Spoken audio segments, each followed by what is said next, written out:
Report شامل کرتے ہیں شورکوٹ سے، جہاں کمشنر فیصل آباد ڈویژن عشرت علی اور ریجنل پولیس آفیسر راجہ رفعت مختار نے شورکوٹ کا دورہ کیا۔ انہوں نے احساس کفالت پروگرام کے تحت امدادی رقوم کی فراہمی کے حوالے سے government boys high school Shorkot city اور گندم خریداری مرکز میں دستیاب سہولیات کی فراہمی کا جائزہ لیا۔ اسسٹنٹ کمشنر شورکوٹ فیضان احمد ریاض، district food controller Aman Ullah اور دیگر متعلقہ افسران بھی ان کے ہمراہ تھے۔ کمشنر اور آر پی او نے احساس کفالت پروگرام کے حوالے سے بنائے گئے سینٹر پر مالی امداد کی تقسیم کے طریقہ کار کا تفصیلی جائزہ لیتے ہوئے ڈیوٹی پر مامور عملہ کو ہدایت کی کہ عوام الناس کو رقوم کی تقسیم میں تعطل نہیں آنا چاہیے۔ اس سلسلہ میں کسی قسم کا عذر قابل قبول نہ ہوگا۔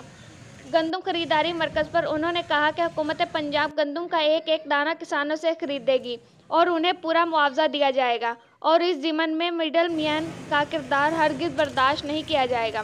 اس موقع پر انہوں نے گندم خریداری کے حوالے سے ریکارڈ اور گوداموں میں گندم کے اسٹاک بھی چیک کیے۔